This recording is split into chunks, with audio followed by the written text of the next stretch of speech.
Madam President, Your Excellencies, ladies and gentlemen, at the outset, I wish to congratulate His Excellency Ambassador Philemon Young for his election as President of the 79th session of the General Assembly. Rest assured, Mr. President, of Cyprus' steadfast support for your mission. Your Excellencies, I humbly stood at this podium for the first time last year. My main premise then was that the UN Charter is not a reality. It is a promise, a sacred pledge that we inherited from our predecessors, from those who had the remarkable courage, the clarity of vision to put pen on paper, vision to action, and to solemnly declare, never again. These great visionaries who had the audacity to build peace upon still burning ashes of war assumes the tremendous responsibility to look beyond the horrors of the past, to learn from history, no matter how painful, and to lay the foundations for a world anchored on peace and stability, respect for international law, the sovereignty and territorial integrity of states. A world that leaves no one behind, that ensures prosperity and human dignity for all. Burning like a torch lit from those ashes, this promise was passed to us. Their voices are echoed in the halls of this building, which stands as a beacon and a symbol of the only path to the fulfillment of the UN Charter, which each and every state, each and every one of us undertook to uphold: multilateralism and respect for international law, diplomacy, peaceful settlement of disputes, cooperation over use of force and aggression, laying down arms. A world order that does not appease the aggressor, the violator of international legality. Ladies and gentlemen, only a few weeks after last year's General Assembly, on October 7, the world was shocked by the unimaginable, horrendous brutality of the terrorist attack against innocent civilians. No one was spared the blindness and cruelty of terror that Saturday morning. Women raped, children killed and abducted, the elderly witnessing the burning flame of their loved ones, their future extinguished before their eyes. Their screams penetrating the hearts, forever changing the landscape of their lives, penetrating the conscience of humanity. There is never, ever any justification for terror. There is never, ever any justification for such blatant disregard for human life and dignity. No matter where it comes from, no matter whom it concerns us all. When rape is used as a weapon of war against women and girls, when children are abducted, our voice needs to be loud, clear, united, and unequivocal. Those are our daughters. Those are our children, and we failed them. Let me be clear. Ours is a mission for the innocent. Innocents know no country, age, race, nor religion. Human pain and human dignity is equal for all, and it must be upheld always in each and every context. Dear friends, in the immediate aftermath of the October 7 attack, and as the humanitarian situation in Gaza deteriorated, my country, the Republic of Cyprus, acted. We acted on our moral responsibility to help the innocent civilians of Gaza, men, women, children, suffering abhorrent conditions no human should ever endure. As a country that is an integral part of the region, Cyprus built on the long-standing bonds of friendship and trust with our neighbors. Fulfilling our duty as an anchor of stability in the turbulent sea, as the European Union's lighthouse in the Eastern Mediterranean, we delivered the Amalthea Maritime Corridor to the international community, a lifeline of hope and humanity. The Cyprus Humanitarian Corridor is a manifestation of the spirit and the letter of the UN Charter, cooperation and multilateralism, it aptly demonstrates the power of diplomacy, one of our most powerful tools. Cyprus worked closely with regional and international partners, with the United Arab Emirates, the United States, with the concrete support of the European Union, the United Nations, united by a shared vision. These guiding principles are the beacon of our engagement in international relations, the power of diplomacy as a force for good. We have consistently manifested this commitment and will continue to do so. Cyprus has acted time and time again as a regional evacuation hub at time of crisis, a safe bridge, a safe haven for civilians. Dear friends, the Palestinian children that have been orphaned, forced to live in tents with no access to the most basic items of existence, food, shelter, education, safety, are also our children.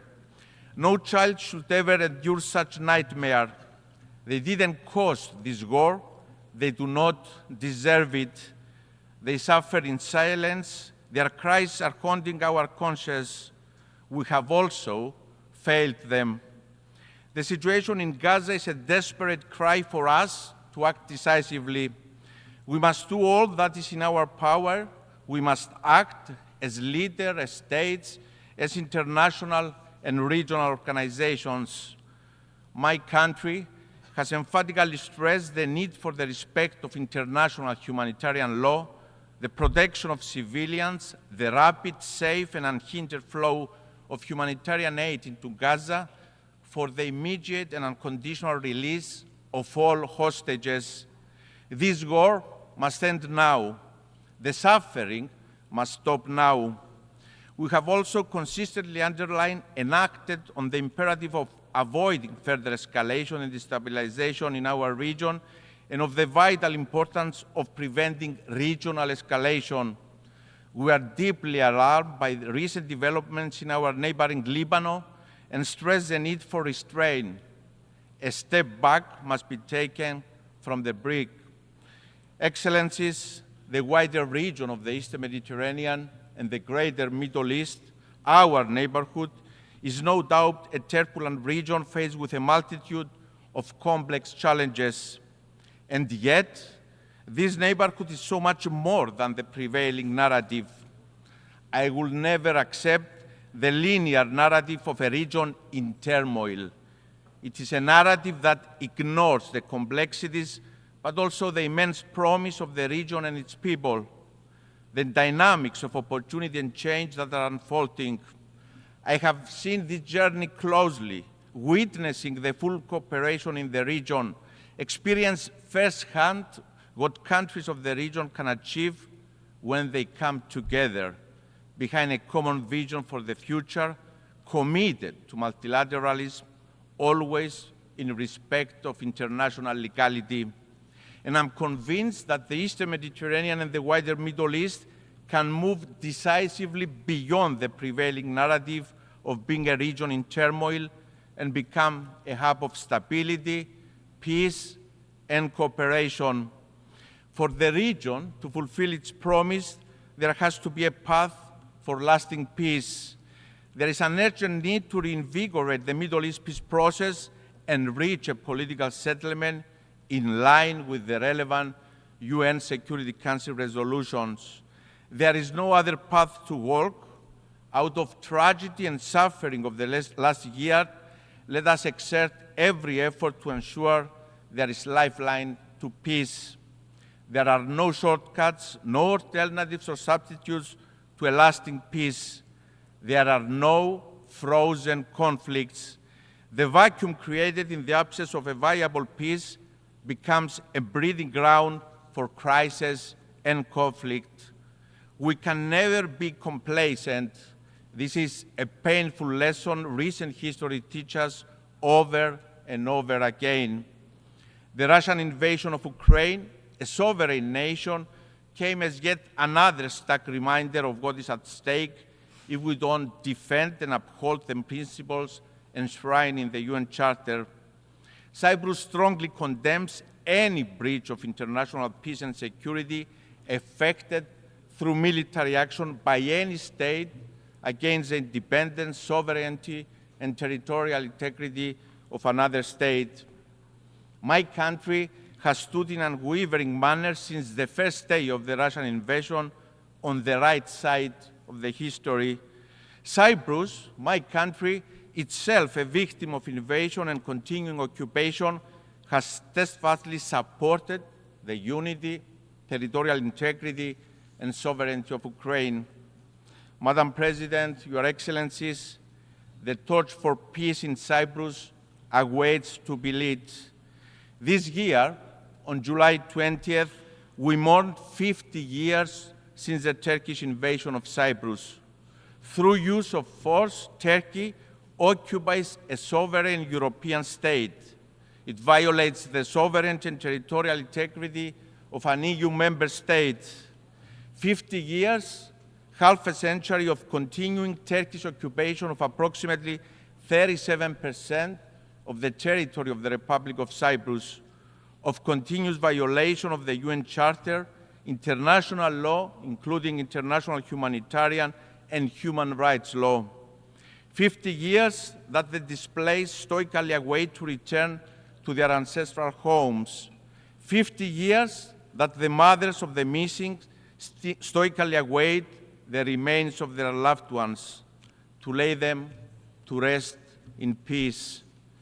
Half a century of blatant disregard of UN Security Council resolutions, resolutions that have also called for the return of the fenced town of Varosha to its lawful inhabitants and its transfer to the administration of the UN.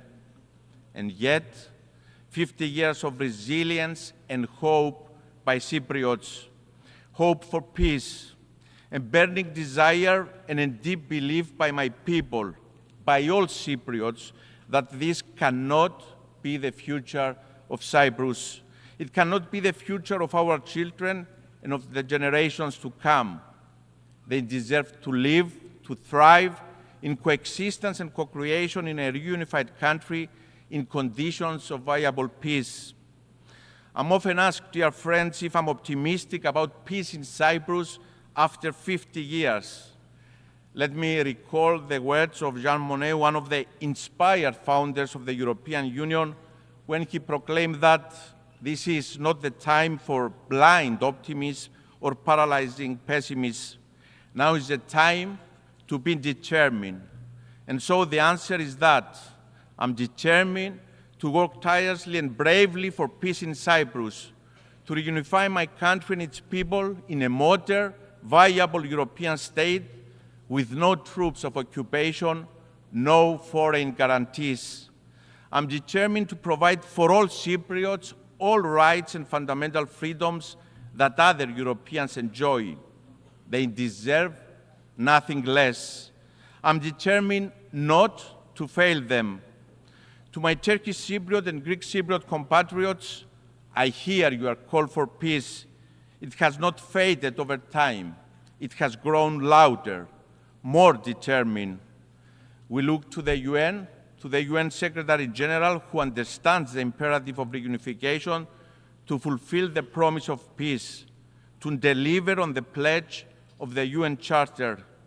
I'm determined to continue exerting all efforts to resume negotiations for a viable solution to the Cyprus issue with the only framework, the relevant UN Security Council resolutions that call for a bizonal, bicommunal federation with political equality as defined by the relevant UN Security Council resolutions and fully in line with EU law, values, and principles. Your Excellencies, since the last time I stood before you in this hall, we have exerted every effort to resume the peace process. There is no alternative to the path of peace. I'm committed and I'm ready to sit at the negotiating table today, not tomorrow, today. I have clarity of vision for the future of my country, for the future of our children in a unified, prosperous, viable European state. To Mr. Erdogan, history will judge us. And history is unforgiving in the light it casts on leaders who have an opportunity to deliver peace and instead choose the path of revisionism and disregard for international law. Those who want to lead must lead by example. The voice of morality, Mr. Erdogan, cannot have selective historical amnesia or selective sensitivity to violations to international law. The aggressor, the violator of international law, cannot be the advocate of legality nor point the finger to others. On this podium yesterday, we heard Mr. Erdogan call for the disregard of the UN Charter, the violation of the UN Security Council resolutions and international law, including the UN Convention on the Law of the Sea. And my response, the response of the international community, is clear. Illegality stemming from invasion, aggression, and use of force cannot be recognized. International law is not a la carte. Its interpretation does not change depending on who is the violator. It applies equally to all contexts, to all countries.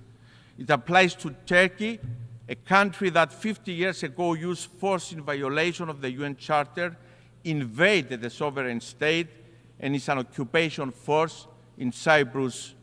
It is an affront to this plenary to name an invasion a peace operation. Revisionists cannot change reality, not now, not ever. To Mr. Erdogan, I also say, now is the time to deliver on your proclaimed commitment to international law and to peace. No country that believes in the moral superiority of its position refuses to sit on the negotiating table. I adamantly believe that we can carve a new path, one of peace, cooperation, and collaboration. We cannot change geography. It is an opportunity, not a curse. Turkey and Cyprus will always remain neighbors. Let us change the narrative. Let us transform our proximity into a promise. Let us build together a legacy of peace that can be transformative for the whole region. Ladies and gentlemen, in our common agenda, the Secretary General remarked that humanity faces a stark and urgent choice, and break down or and break through. I welcome the Secretary General's new agenda for peace and support multilateral efforts towards peace and security. Collective action is urgently needed to address the changing nature of conflicts, including challenges posed by new technologies, the climate emergency, rising inequalities, and backtracking on human rights. Halfway to the deadline, it is alarming that our world is off track to achieve the 2030 Agenda for Sustainable Development. Despite some glimmers of hope, action, transformative solutions, and comprehensive reforms are urgently needed. The agendas and resolutions are in place. We don't need more words. We need action. Human rights constitute the backbone of the multilateral system, and it is a top priority for Cyprus' foreign policy, guided by our long-lasting commitment to promoting, protecting, and fulfilling all human rights, as well as advancing and strengthening international human rights within the United Nations. Cyprus has announced its first-ever candidacy for the Human Rights Council for the period 2025-27, with elections taking place this fall. Our candidature stems from our deep dedication to promoting, protecting, and fulfilling basic human rights for all, as well as advancing and strengthening international human rights within the United Nations system. Ladies and gentlemen, the world is at an inflection point. Our children, the generations to come, are watching, and they will hold us accountable. The decisions we make today, the courage and vision we transform into action, have the potential to change the trajectory of the world. We have an opportunity to come together and through multilateralism, by upholding the primacy of the UN Charter, to build a safer, more secure world. The nature of the challenges we face is such that no country can address it on its own. We need to come together. We, the peoples of the United Nations, determine. Thank you very much.